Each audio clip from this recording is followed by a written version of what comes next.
Tjena allihopa, det är Magic Mike och Valdin Martinez. Eller säg ditt namn. Och Sebastian Wendel Martinez, och detta är Fight Talk. Nya podden här som kommer introducera er till några av de största kampsportsprofilerna i Sverige och göra det på ett sätt som ni inte har sett tidigare. Eller hur, Mike? 100%. Vi kommer ha roligt, vi kommer vara seriösa och vi kommer ha lite challenge också. Oh ja, vi kommer definitivt. Vi är som en skånsk godispåse. Det kommer vara gott och blandat. Nej. Vi kommer vara som Kind de Bueno. The Full of Surprise. Den är också bra. Jag gillar det. Lite Ebony Ivory på det också i det avseendet. Och med det sagt så har vi en väldigt speciell gäst från vår allra första gäst också. Ni kommer se honom göra svensk MMA-debut. Det är inte hans allra första MMA-match, men det är svensk MMA-debut på FCR 21 i Stockholm den 7 september. Ingen annan än Alexander Jacob. Tack så mycket. A.k.a. Alex och Petra Alex. Exakt. Så, men innan du var Alex och Petra Alex så var du ändå inne i kampsportsbubblan. Det är inte som att du är någon som bara blev en influencer och sen hoppade in i liksom MMA på det sättet. Du har ändå haft ett intresse tidigare. Jag tjuvlyssnade lite och hörde att Bruce Lee var en stor inspiration när du växte upp. Exakt. Det stämmer. Där har vi det. Nej, men det stämmer. Jag var ju kampsportare innan jag var en influencer. Och tävlade även när jag var i Australien. Och sen så började jag med influencer. Blev lite paus på tävlandet och kampsportandet.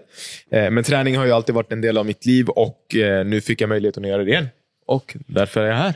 Innan vi börjar, Alex, har du börjat fighting i Sverige? För du sett att jag började med den först, eller? Ja, du fick mig. Det var därför. Nu jag fick alla Sveriges influencer, de vill hoppa in i fighting-grej. Du vet, de satt och brände mig 1 år. Vad var ni? Nu när jag börjar bli fighter så vill alla influencer hoppa in i den här gamen. Ja, okej, du är fighter, men folk känner igen det mest som influencer. Så, det är sant. Ingen visste att du var fighter från början. Exakt. Men jag hoppade in från influencer till fighting. Och jag fick så mycket hat. Jag får fortfarande det. Men det är inte lika mycket. Du har inte fått den här hat som jag har fått nu. Eller? Jag har fått jättemycket hat. Alltså kollar du FCRs kommentarer, mina kommentarer, varje gång jag lägger upp någonting om fighten, folk kommer med kommentarer om mitt hår, mitt förhållande, mitt sätt och mina skämt. Allt. Du är ingen fighter, du så. Allt från A till B. En fråga om de som snackar om ditt hår. Hur ser deras hårfäste ut? Det är en bra fråga. Jag tror inte många av dem har kvar sitt hår. Vänta. Sebastian Wendel, det var jag som skulle vara rolig. Du skulle vara seriös. Jag ville bara veta. Vi kör. Nej, men det är många kommentarer. Folk är ju väldigt judgy med att du går från influencer till en kampsportare. Och speciellt MMA, det är en tuff sport. Det är inte någonting du kan bara leka eller bara köra en match. Utan det är full träning, du ska ta det seriöst, du kan skadas, du kan bli allvarligt skadad. Och sen... Jag är skadad nu. Det ser man. Det är en av grejerna. Jag är skadad och min match om 4 veckor, 3,5. Så jag är skadad grovt i knäna. Och folk ser inte det alltså. De ser bara att de blandar oss med jobbet. Och det är det jag vill säga nu. Att influencers, det är vårt jobb. Det är där vi tjänar pengar ifrån. Och MMA, det är en grej vi älskar. Om vi slutar med influencer, vi kommer inte tjäna pengar. Och det är många MMA-fighter i Sverige som jobbar en annat jobb förutom fighting. Det finns snickare, kockar och så. Det finns läkare. Och sen de jobbar. Folk blandar inte deras privatliv med deras karriär när det kommer till MMA. Så jag vet inte varför just vi influencer. Ska man komma blanda våra jobb med... Jag tror vad skillnaden där blir att du ses som en oseriös person. Just i våran genre i alla fall. Du är en komiker, jag är en komiker. Det blir den här... han är bara en skämtsam kille som sitter och drar skämt. Inte en man. För de ser inte de här... Alltså, kolla UFC-fighters. De flesta är humble. De flesta är roliga. De flesta har karaktär till sig. Men du glömmer bort det. För du kollar inte deras intervju. Du kollar inte deras bakgrund. Du kollar bara deras fight. De ser helt stoneface. Alex Pereira. Eller du kollar Volkanovski. Eller du kollar... Men alla de här karaktärer, de är roliga människor samtidigt. De är fortfarande människor. Precis som vi. Men man sitter och blandar ihop oss med att det här är komiker. Hur fan ska den här killen vara seriös och gå och fightas? Eller ta en träning seriös. Det är det. Precis. Jag gillar också att jag skulle vara mer seriös och du är mer rolig. Men det där var en bra seriös fråga egentligen, som taget rakt ur mitt anteckningsblock egentligen. Men alltså, det är ju en väldigt bra poäng. Det är inte många som kan göra MMA på heltid i Sverige. Eller ens i världen, Europa. Alltså det finns folk faktiskt i UFC som har jobbat heltidsjobb. Ja. Vi ser ett exempel. Stipe Miocic, han är brandman. Och han jobbar med det fortfarande. Alltså. Han säger att han jobbar med det för 100% plus han fighter. Stipe Miocic, han är liksom heavyweight gold. En av de bästa heavyweight i världen. Och han jobbar som brandman. Och det är något han har gått ut med och sagt att han jobbar med det. För om han skadar sig, han kan inte göra något annat, fattar du? Så han har någonting som plan B. Så det är mycket grejer folk inte ser liksom. De blandar vårt jobb med liksom, MMA eller hubbet. Något vi gillar att göra. Så det är dumt. Och det kan vara intressant att komma in på lite sådär GOAT-diskussion och lite sådana saker. Typ John Jones, jag tror det är en väldigt het potatis just nu. Liksom, om Dana White nu kan sluta glaza länge nog för att vi ska kunna liksom snacka om John Jones. Men tills dess, du är här för att du har en match på lördag. FCR 21 mot Kevin Töre. Ja. En fighter Kevin Töre. Det är hans finsk. Ja. Okej. Men han pratar som om han var invandrare, om jag ska vara det kallas småländska. Jag vill matchen ska vara riktigt grisig och blodig. Hans sista match jag var där i Wolf, jag kom dit. Så jag kom precis när han och en annan lightskin sitter och liksom slåss. Och sen, det var han som man tryckte mot byrån. Han fick massa smällar. Alltså vad säger han grisig för? Varför var det inte grisig med han killen? Det är en bra fråga. Hans kommentarer i hans senaste post på FCR var, jag vet inte, utan kontext, det låter som att han vill ha lite myskväll med mig. Men ta bort blodet och det är det enda som man hör. Det ska vara slafsigt, det ska vara grisigt, det ska vara svettigt. Jag vet inte, det är någonting man brukar säga till en tjej. Fast med det sagt, för att spela djävulens advokat, vad såg vi ganska nyligen hända i UFC? Vi såg Israel Adesanya, en mycket mer teknisk, slipad och skolad fighter, gå mot Dricus du Plessis som ser ut som att han precis sänkte 5 stor stark. Och har en teknik som är på gränsen till bedrövlig. Och vad hände där? Den grötiga, otekniska killen vann. Så med det sagt är det lite svårt att gameplana och träna. Förlåt att avbryta, men kom igen, ska du jämföra DDP med Kevin Töre? Snälla. DDP han slår som du har tjuvat något från honom. Men det funkar. Han springer fram och liksom hur han slår jab och cross. Det var exakt så jag var 1 år sedan. Jag har några videos jag kommer skicka till producenten sen. Han slår så. Och han går framåt liksom. Så vad du säger att du har bättre teknik än en UFC-mästare? 100%! Det är inget fel. Jag kommer lägga 2 videos när jag slår på Mitchell och när DTP slår på Israel Adesanya. Och vi får se. Men så här, jag tror definitivt, för att svara på din fråga, DDP eller en sloppy stil som DDP eller som Töre har, det är ju en ortodox stil som är ändå svår att förbereda sig inför. För allting kan träffa. Det är ju väldigt, svingade slag, det är väldigt sloppy, det är ingenting som är straight down the line. Så där handlar det om att vara patient, inte ta någonting rushigt. Och egentligen som Izzy gjorde, Izzy tyckte jag i alla fall vann fighten fram tills att submission kom in. Och jag tror att han blev bara lite för kakig i 4:e ronden och tänkte så här: jag har det här in the bag. Alltså han fick ju ner honom, DDP var på marken och bokstavligen typ helt död. Alltså vi alla såg det. Så att det var så här, man räknade inte ens med att DDP skulle kunna vinna den fighten vid 4:e ronden. Sen lyckades han få in det. Men en sån stil, det handlar bara om att vara ganska tålmodig, inte ruscha någonting och inte ta något för givet. Och matchen är över tills den är över. Inte, räkna med någonting annat. Men hur ser träningen ut och vilka kör du med nu? Liksom, har du en sparringpartner som försöker emulera lite det som Kevin Töre kommer ta? Liksom, lite där, mycket press och liksom, typ lite udda vinklar och sånt. Jo, men definitivt. Jag kör ju på Stockholm Kampsport och där har vi skitduktiga fighters. Vi har ju även Erik som är min coach som kommer även gå fight i FCR och gå fighten efter mig. Så att han har ju också en väldigt oortodox stil. Inte brawler, men han är väldigt överallt. Han är väldigt slick med hans punches. Han är väldigt rörlig och duktig grappler som fan. Och vet du, han har hjälpt mig definitivt jättemycket med fightingen och utveckla mitt game bara som fan. Sen så har vi många duktiga fighters vi har Noah, Tio, Rasmus. Snälla, ska du ge shoutout till hela Stockholm Kampsport, eller? Ja, vi gå vidare. Ja, men om vi säger nu liksom din fight, Kevin, han säger han vill ha det grisigt, all de här sexuella grejerna. Exakt. Vad tror du? Ska du också gå med på hans gameplan? Eller ska du ha ditt eget liksom? Vill du avsluta det stående? Vill du ta ner han och strypa honom? Vill du suga av han? Vad vill du göra? Nej, jag kommer köra på min gameplan. Jag har kollat footage från honom. Jag har ju ändå tur att kunna se footage från Kevin. Vad han kör och hur han reagerar i vissa situationer. Och jag har en plan som kommer funka. Det är min gameplan som kommer appliceras i fighten och han får se vad som kommer hända. Det kommer inte vara den grisiga, sloppy, svettiga fighten som han förväntar sig, utan det kommer vara en sharpshooter. Jag kommer träffa honom och han kommer träffas och sen sänkas. Är det ditt fighter-nickname också? Sharpshooter? Ja. Kanske, jag vet inte. Alex Sharpshooter, det passar. Ja, jag tycker det låter bra. Jag trodde att det var det för att det lät passande. Alex, shooter. Sharpshooter, okej. Yeah. Ja. Det är bra. Ni som kollar på podden nu, vad tycker ni Alex ska ha som sin smeknamn på fighting? Liksom när man ska presentera sig sen. Alex Jakob. Vi måste lägga någonting där. Ja, kommentera nedan vad ni tycker fighternamnet ska vara. Precis.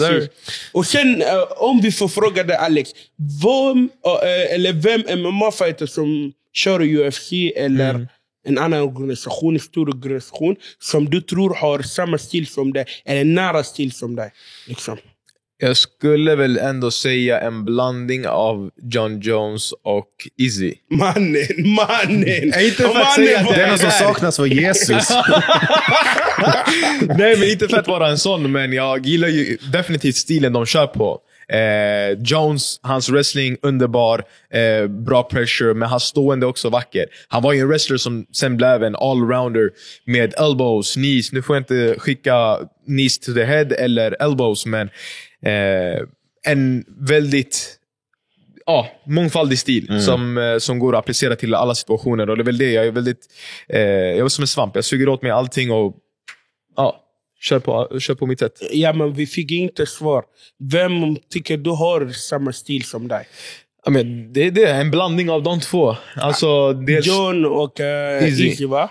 Och bra sparkar. Ja, du valde de två svarta i UFC. Han sa inte vem man är mest lik hudfärgmässigt. Vad ska jag säga? Jag ser Bilal Mohammed. Nej, ingen kommer vilja se dig. Då det blir en tråkig match alltså. Men detta är väl inte bara en sådär one-shot-grej för dig? Att du ska testa sådär, doppa tårna och sen se om det funkar eller inte. Detta är ändå typ något som du vill satsa på. Ja, men definitivt. Alltså, jag hade inte annars satsat så hårt och gått in i en klubb och lagt så mycket tid på det. Det är inte, alltså skillnaden mellan en fotbollsmatch och en MMA-fight, det är inte du går på en träning 90 minuter och sen du går hem. Utan det är svett, det är blod, det är tårar. Inte tårar för min del, men kan vi ta det. Men det är ett halvtidsjobb kan man säga. Alltså det är ett halvtidsjobb. Du kör det fullt ut. Du kör minst 4 timmar per dag. Du tränar, du tänker bara på fighten. Så här, det är någonting jag vill ta vidare till nästa gång också. Och efter Kevin tar vi nästa motståndare.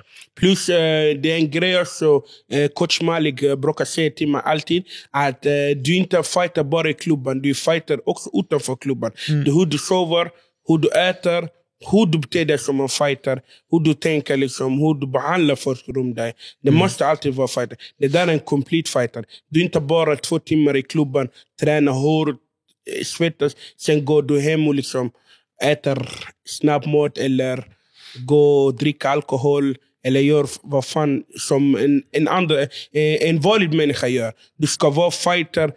Hela din dag ska vara en fighter. Det där är en riktig complete fighter. Vad gäller det innersta? Inte att du ska nödvändigtvis slåss John Jones och sin fru. Ja, absolut. Man är en fighter på många sätt utanför. Men jag tycker du visar, alltså för att det är så många att se bakom sociala medier-grejerna, att det är tidkrävande. Du måste vara disciplinerad. Det är inte som att du kan bara latcha runt någonting och få det att funka. Det är ju väldigt mycket arbete som går in i att få alla de här sakerna att funka. Ja. Så det finns en viss arbetsetik som du redan har byggt upp.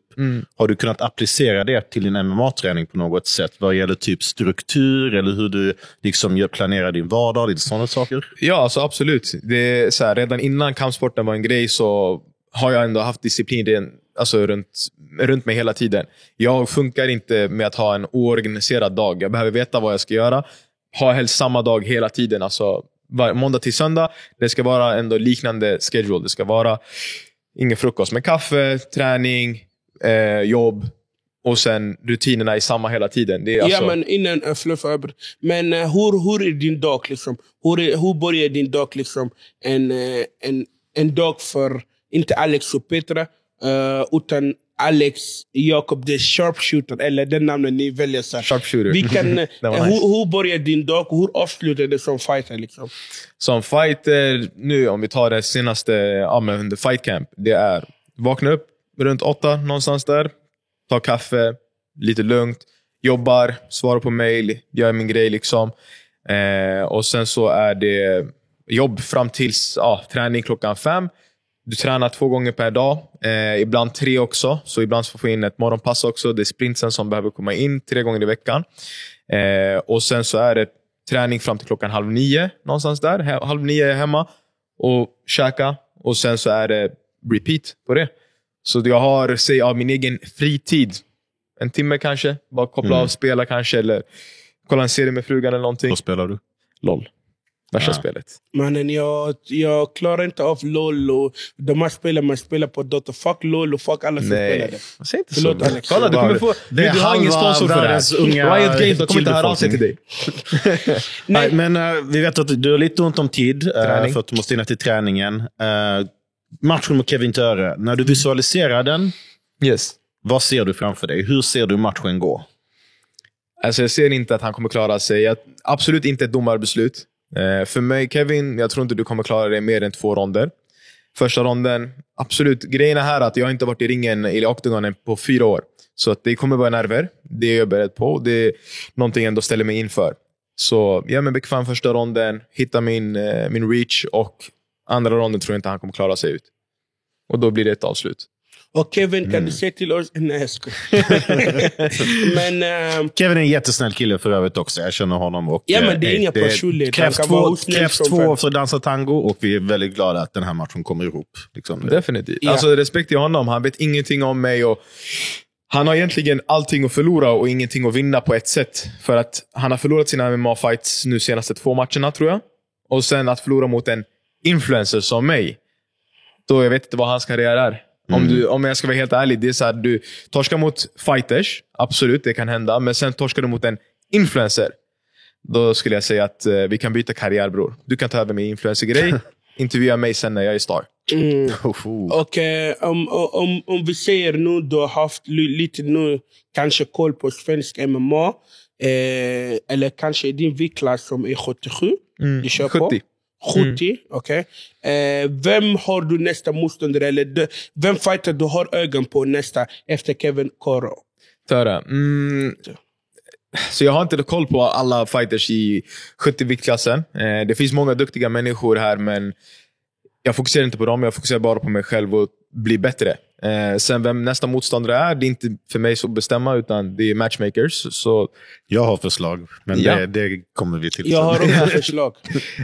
Men det är också så här baserat på hur min performance är. Tänk om jag är värsta, alltså skitdålig. Då det kanske inte är någon idé för att matcha mig med något bättre. Men jag driver, jag kommer skitbra. Men det är så här, det är bara att mäta nivån därifrån. Men det är inte jag som bestämmer, utan det är matchmakers som tar det beslutet. Men tänker du köra liksom i slutet av året, eller kommer du köra nästa år i en matchdeal? Förhoppningsvis till slutet av året att jag får in en till fight. Det är ändå några månader kvar av året och det finns fler galor. Är det för FCR dock? Får se vem det blir för. Okej. Låter som en tidig julklapp hur man än vänder och vrider på det. Och vända och vrida är vad Alex nu kommer göra i sin stol nu när han ställs framför ett par obekväma frågor. För att det är inte bara att välja dem, men Så att du kan välja att avstå. Men om du skulle välja att avstå så har vi ett par olika straffmoment som jag misstänker inte kommer vara särskilt roliga under Fight Week. Vi har några väldigt välutrustade herrar som möjligtvis kan hjälpa oss med ett par grejer här. Mike, du har några snabba och lite mer bekväma. Jag har några lite mer... De kommer även ta lite funderare, tror jag. Okej. Vill du ta fighters, all fighter eller i din viktklass? Men kör alla. Okej. Ni får ursäkta om inte jag kan alla namn eller vilka det är. Det är svenska MMA inte min starka sida. Okej, du har Johnny Tuma. Ja. Okej. Du har Alexander Löf. Okej. Du har Ali Talib. Okej. Jag tror jag vet vem det är. Vi vet inte om det är Ali Talib. Han kör på PFL. Jo. Men han vet jag. Okej. Och sen du har Samuel Bark. Okej. Och sen sista så har du Rachto. Rachto heter det. Ratko Tomic. Rachto Tomic. Okej. Nu du har antingen du måste välja någon du ska träna med, någon du hade helst välja fighters med, någon du tycker inte han borde vara en MMA-fighter. Okej. Och någon som är, som du tror att du hade kunnat avsluta direkt på första runda. Du har 4. Shit, han la till en grej där. Okej. Ska jag säga namnen igen? Ja, helst också bild så jag vet vilka, om du har någon bild på dem kanske. Men vi börjar med... Johnny Tuma har du. Vi börjar med Johnny Tuma. Okej, Johnny Tuma, jag hade sagt... Så, bra kille. Bra fighter. Jag hade velat köra mot honom. Syrianer mot varandra. Det hade varit alltid roligt. Han är syrian om inte jag har fel. Så det hade varit en rolig fight. Men han är bantamweight. Ja, men du sa vilken klass som är... Din högra vän väger mer än han. Bro, du sa jag behöver ju välja några. Okej, det är ingen fara. Okej, kör du mot honom? Ali från PFL, han hade velat träna med. Låter som att han är erfaren. Han är bantamweight också. Och sen Alexander. Vad hade jag för alternativ? Avsluta på 1 minut. Ja. Och sen, vad sa jag också? Han inte ska vara en fighter. En fighter, ja. Shit. Sen du har fortfarande Rachto. Och sen du har... för många alternativ. För många fighters för få jag alternativ. Jag tänkte också det. Det är 3 till fighters för 2 alternativ. Du får lägga till ett alternativ. Du har 2. Du har Samuel Bark, du har Alexander Löf och du har Rachto. Och jag har bara 2 alternativ kvar. Vad händer med den tredje? Vem är tredje? jag har 3 fighters. 2 alternativ. Men lägg till, du vill gifta dig med. Okej, det här är uppenbarligen inte mattepodden. Nej, okej, men vi gör så här. Alexander Löf hade jag velat han är skön, han är en trevlig kille, jag svär. Avslutar han på första rundan eller? Vet du vad, vi tar det bara för att han är Rachto eller vad han heter. Han behöver inte vara en MMA-fighter. Okej. Och sen så hade vi, vem mer? Samuel Bark det är det, vi har inget tredje alternativ. Jo, gifta dig med. Bro, Samuel, vi är gifta. Okej. Är vi klara? Okay. Där har vi det. Nej, inte än. Nej, jag menar vi är klara med fighterna. Jo. Eller? Jag svarar på alla. Ja. Det har du. Okej. Okej. Nu till mina. Alexander Jakob. Ja. Vad är Sveriges sämsta stad? Borås. Shit, det var en snabb. Det var inte ens Nej, men har ni hört att Borås kommun de ska lägga in 3 miljarder för de ska fixa staden för den här TikTok-trenden som har kommit ut. Men jag ska vara helt ärlig, Borås har inte ett skit. Alltså, varje gång jag har varit där, vad fan finns det att göra? Vad gör du där ens? Bro, om du åker förbi och du behöver bara stanna och... Jag har en elbil, bro. Jag behöver ladda bilen då och då. Okej? Och jag stannar där. Det finns inte ett skit att göra. Allting stänger tidigt. Det finns ingenting vettigt att göra. Det finns inget kul att göra. Men värdelös stad. Jag hade bara stängt ner. Har du någonsin varit i Landskrona? Nej, det låter tråkigare faktiskt. De kan utmana, tro mig. De kan utmana, ja, men då så. Nej, Landskrona är ändå fin alltså. Den stadsarkitekten borde skjutas in i solen, okej? Fråga nummer 2. Hade du hellre haft Tito Ortiz hjärna eller Raúl Rosas Juniors ansikte? Oh shit, damn, den här var svår alltså. Jag gillar mitt ansikte alltså. Jag kan vara en hjärndöd modell alltså. Så vi tar Tito Ortiz, vad heter det? Gärna. Var det inte Tito Ortiz som hade beef med Dan White?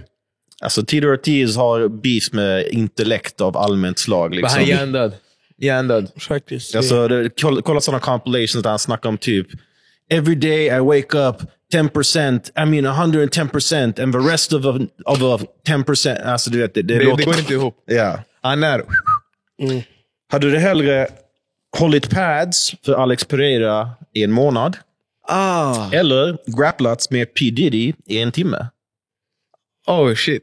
God damn. Jag tror mitt arsle hade gått sönder av P. Diddy alltså. Mina armar hade gått sönder. Han hade gett rear naked choke en helt ny betydelse.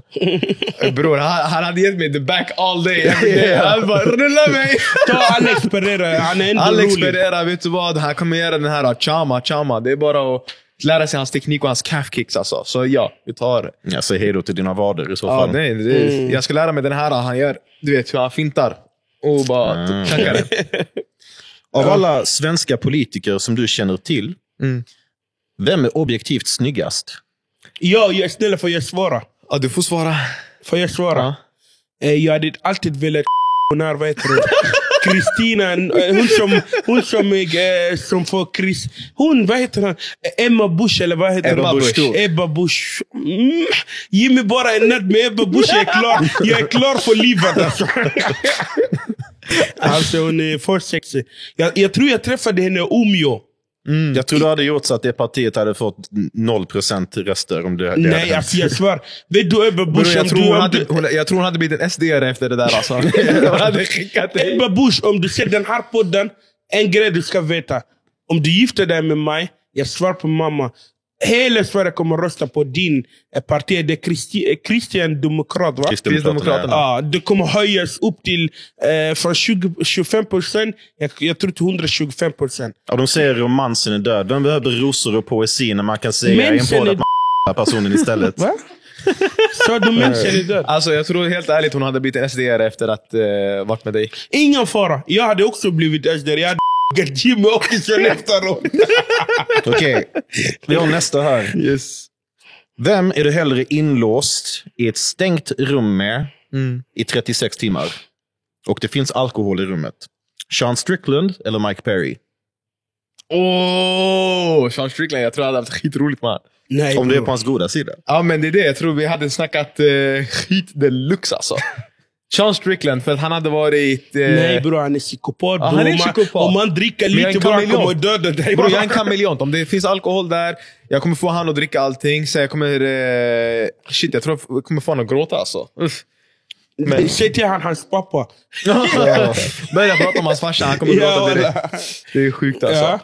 Nästa fråga. Israel Adesanya eller Dricus du Plessis? Vem är den mer afrikanska UFC-mästaren? Alltså, DDP... Jag älskar att du svarar på alla Alex frågor för övrigt. Alltså, vill du ta över? Ska vi byta plats? Jätteotrevlig host, om jag ska vara helt ärlig. Den sämsta på det. Så du är jätteotrevlig host? Host. Jag vill höra. Han är fortfarande inställd på Ebba Bush. Exakt. Men nej, jag tror, vad heter det? Vad var det? Izzy och Duplessis. DDP, ja. DDP bor i han är född i Sydafrika. Vem är den mest afrikanska? Just det, ja. Yeah. Alltså, ska man kolla... Kolla inte färg. På gud, det är färg. Jag är ärlig, jag säger Izzy all the way alltså. Men alltså, bror...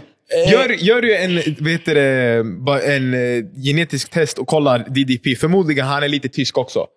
50% tysk. Vet du en grej? Sydafrika, det finns vita människor där. Och de vita, vet du var de kommer ifrån? Afrika. Det kan nog stämma, men jag kommer ju alla därifrån. Så. Ja. Om du kollar mig, det är inte syrian. Men plus det är DDP. Han har tränat, han har uppväxt. Han har inte flyttat som Israel flyttade till Nya Zeeland och så. Eller som Kumar och Usman flyttade till USA. Han har tränat, han har uppvuxen där. Så han representerar Afrika mer än de andra. Okej, då jag ska ge dig en kontring till det. Jämför hans uppväxt, DDP, okej? Han har ändå det ganska safe uppväxt jämfört med Ngannou. Som är från, Ngannou. Har du hört om hans uppväxt? Ja, men Ngannou han åkte från Kamerun till Frankrike Och när han var äldre, då började han med MMA. Och sen boxning. Ja, men kolla, vi pratar inte om hade... det. Vi pratar om liksom... Om Ngannou hade valt att vara kvar i Kamerun, så hade han förmodligen inte blivit någonting. Han hade förmodligen bara jobbat i en sandmine och inte blivit... Ja, men alla dem. Yeah. Så de valde ju ändå någonstans att ändra sin situation och göra någonting bättre av sig. Men Achi, det var inte det frågan. Jo, men om du kollar, frågan var ju vem som är mest afrikansk, om man kollar på DDP och Izzy. Och bara för att DDP är kvar i Afrika så betyder det inte att han är mer afrikansk. Jo. Jag skulle säga fortfarande Izzy. Om du kollar så här, absolut, du kan göra en gentest och säga att DDP är 100% afrikansk, men det vet vi inte än för att han har inte gjort det. Så jag skulle utgå ifrån hudfärgen. Okej, här har vi... Ancestors. Ja, det är inte bara där vi snackar MMA och felaktig matte, men även typ rasbiologi tydligen. Så. Ja, exakt. Nästa gång vi kommer också ha DNA. Så alla andra fighters eller promoters som kommer vara gäster med, vi kommer också kolla om de är från denna landet de säger att de är ifrån. Så om du är syrian kommer vi göra DNA. Det är klart, men inte nu. Nästa avsnitt.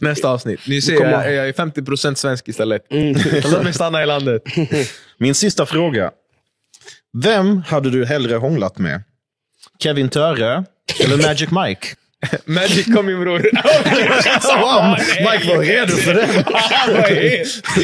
Men grejen är, jag är lite bara rädd att Petra kommer jaga mig sen. Det är bara det. Men annars... Nej tack. Kevin, kom du och jag, bror. Vi tar en... Ni kommer inte att rulla i... Där han ville ha det grisigt. Ja, bror, han ville ha det grisigt. Han ville ha allt sånt där skit. Så nej, vi tar Kevin. Jag tror det kommer funka med Kevin. Exakt. Men Alex...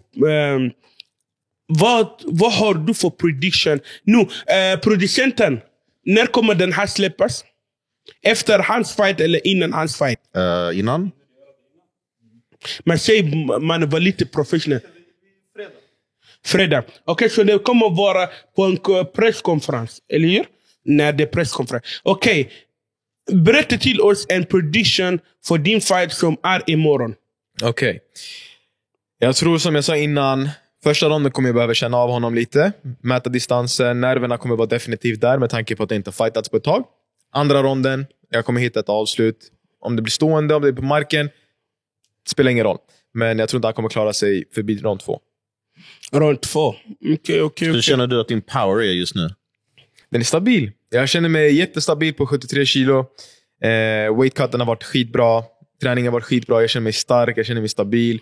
Alltså, jag är i form. Då kan vi sätta den powern på prov på vårt sista segment. Magic Body Shots. Du kommer sätta ribban nu för att du är första gästen. Och sen så får vi se vilka andra gäster som kan matcha. Och sen jag kommer rata alla body shots jag kommer få under hela säsongen. Okay. Och få se vilken som har det högsta body shot. Och du har 2 test. Okay. För du är den första, du får 2 test. Okej, vi kör. Okay. Så säg till. Ja, du får ställa dig upp och förbereda. Innan vi avslutar. Alex, har du något att säga till Kevin Töre? Be ready if the sharpshooter is coming. Okej. Klippt och skuren för detta. Alltså. Ja, exakt. Och sen allihopa, följ oss för mer poddar. Och om ni kollar från TikTok så följ oss på TikTok. Om ni kollar från Instagram, följ oss på Instagram. Ser ni detta på Grindr, svep höger. Och på Grindr skruv får han inte oss. Hey, du med världens kortaste short ska inte snacka. Hans bollar hänger ut från högra sidan. Det där är ett glorifierat bälte, okej? Och allihopa skriv ner vilken nästa gäst ni vill se. Som en fighter, promoter, strippare, vad som helst. Skriv vem ni vill se. Och låt oss ta bodyshoten. Vi ses. Okej, välkomna till världspremiären av Magic Body Shots. Här är Magic Mike redo att agera slagpåse för vår sharpshooter Alexander Jakob. Ansiktet, va? Ska vi köra? Kör. 3, 2, 1. Slug mig i patten. Okej, nästa. Okej, 2 gånger. Ja, det var 2. 3, 2, 1. Okej, allihopa. Tog du som en champ alltså. Bodyshotet var ändå okej, men det kan droppa Kevin Töre, inte Magic Mike. Jag kan ge den från 1 till 10. Den får en stark 7. En stark 7. Alex, du kan bättre. Lycka till på matchen och vi ses allihopa.